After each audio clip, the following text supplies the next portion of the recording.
Hi everyone, welcome back. రేపు swing ట్రేడింగ్కి సంబంధించి ముందుగా ఫిల్టర్ చేసుకున్న స్టాక్స్ని చెక్ చేద్దాం. ముందుగా మన ట్రేడ్ సెటప్ ఎలా ఉంటుందో చూద్దాం. మన ట్రేడ్ సెటప్ అనేది చాలా సింపుల్ అండి. జనరల్గా ఏ స్టాక్ అయినా కానీ కొంతవరకు ట్రెండ్ అవుతుంది అండ్ అలానే ఎక్కడ నుంచి మళ్ళీ కొంతవరకు కూల్ డౌన్ అవుతుంది. ఆ తర్వాత మళ్ళీ ట్రెండింగ్ అనేది స్టార్ట్ అవుతుంది. సో మనం ఇలా ఎప్పుడైతే స్టాక్ అనేది కూల్ డౌన్ అవుతుందో ఆ టైంలో మన ఎంట్రీ పొజిషన్స్ అనేవి ఆ పర్టికులర్ హై దగ్గర సెట్ చేసుకుంటాం. సో స్టాక్ అనేది కొంతవరకు కూల్ డౌన్ అయ్యి లేదా కన్సోలిడేట్ అయ్యి మళ్ళీ ఈ హై దగ్గరికి వచ్చినప్పుడు మన ఎంట్రీస్ అనేవి ఈ లెవెల్ దగ్గర సెట్ చేసుకుంటాం. అండ్ మన టార్గెట్ వచ్చేసి ఈ కన్సోలిడేట్ అయిన జోన్ ఏదైతే ఉందో దాన్ని మన టార్గెట్గా సెట్ చేసుకుంటాం. ఇప్పుడు మనం స్టాక్స్లో చూద్దాం. జనరల్గా మనం స్వింగ్ ట్రేడింగ్కి స్ట్రాంగ్గా ఉన్న స్టాక్స్ని ఫిల్టర్ చేసుకుంటాం. మనం స్ట్రాంగ్గా ఉన్న స్టాక్స్ని ఫిల్టర్ చేసుకోవడానికి మంత్లీ టైం ఫ్రేమ్ అండ్ అలానే వీక్లీ టైం ఫ్రేమ్ యూస్ చేస్తాం. ఆ పర్టికులర్ స్టాక్లో పొజిషన్ తీసుకోవడానికి డైలీ క్యాండిల్ అనేది యూస్ చేస్తాం. సో ముందుగా మంత్లీ టైం ఫ్రేమ్. ఈ స్టాక్ చూసుకున్నట్టయితే మంత్లీ టైం ఫ్రేమ్లో స్ట్రాంగ్గా కనిపిస్తుంది. సో ఇప్పుడు డైలీ టైం ఫ్రేమ్ చూడండి. ఇక్కడ డైలీ టైం ఫ్రేమ్లో స్టాక్ అనేది కొంతవరకు ట్రెండ్ అయింది. ట్రెండ్ అయిన తర్వాత కన్సోలిడేట్ అవ్వడం స్టార్ట్ అయింది స్టాక్ అనేది. సో మనం ఈ స్టాక్ మళ్ళీ ఎప్పుడైతే 4818 లెవెల్ని బ్రేక్ చేస్తుందో మనం ఈ పర్టికులర్ స్టాక్లో పొజిషన్ తీసుకుంటాం. అండ్ ఇందులో మన టార్గెట్ వచ్చేసి ఈ కన్సోలిడేట్ అయిన జోన్ ఏదైతే ఉందో దీన్ని మన టార్గెట్గా సెట్ చేసుకుంటాం.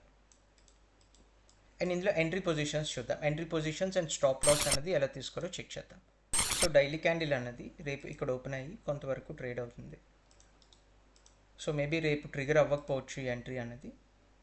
సో ఆ నెక్స్ట్ డే క్యాండిల్ ఇక్కడ ఓపెన్ అయ్యి ఈ లెవెల్కి వచ్చేసరికి మన ఎంట్రీ లెవెల్స్ అనేవి ట్రిగర్ అవుతాయి. సో ఎప్పుడైతే ఎంట్రీ లెవెల్స్ ట్రిగర్ అయ్యాయో మన స్టాప్ లాస్ అనేది పర్టికులర్ డే క్యాండిల్ లో దగ్గర సెట్ చేసుకుంటాం.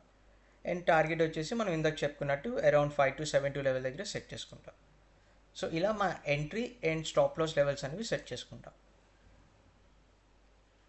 ఇప్పుడు నెక్స్ట్ స్టాక్ గ్రీన్వెల్. ముందుగా మంత్లీ టైం ఫ్రేమ్. ఈ స్టాక్ మంత్లీ టైం ఫ్రేమ్లో స్ట్రాంగ్గా ఉంది.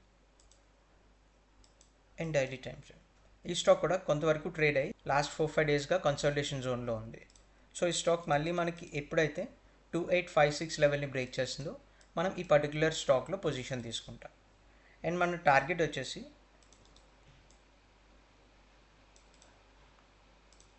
అరౌండ్ 3011 లెవెల్ దగ్గర సెట్ చేసుకుంటాం. Next stock. ఈ స్టాక్ని చూసుకున్నట్టయితే మంత్లీ టైం ఫ్రేమ్లో చాలా స్ట్రాంగ్గా కనిపిస్తుంది.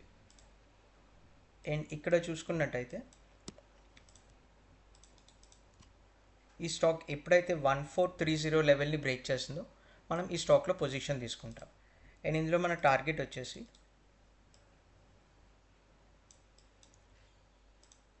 అరౌండ్ 1573 లెవెల్ దగ్గర సెట్ చేసుకుంటాం. అండ్ ఈ స్టాక్లో మనం అరౌండ్ 10% వరకు రిటర్న్ని ఎక్స్పెక్ట్ చేయొచ్చు. Next stock the Phoenix mills.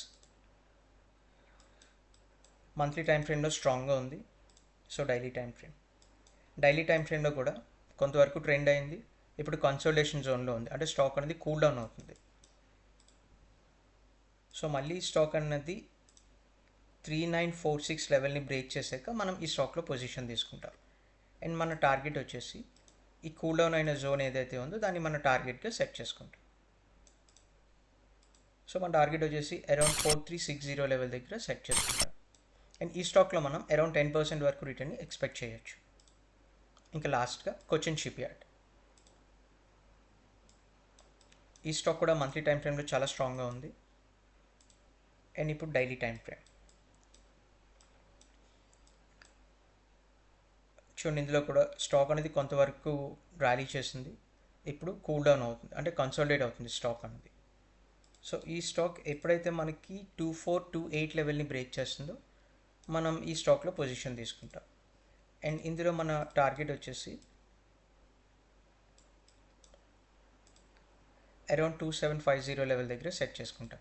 And ఈ స్టాక్లో మనం అరౌండ్ 13% వరకు రిటర్న్ని ఎక్స్పెక్ట్ చేయొచ్చు. ఇప్పుడు ఈ స్టాక్స్ అన్నీ కూడా 52 వీక్ హై అండ్ అలానే ఆల్ టైమ్ హైని బ్రేక్ చేయడానికి రెడీగా ఉన్న స్టాక్స్. ఈ వీడియోలో డౌట్స్ ఏమైనా ఉంటే కమెంట్స్లో కమెంట్ చేయండి. For more videos please subscribe to my channel. Thank you.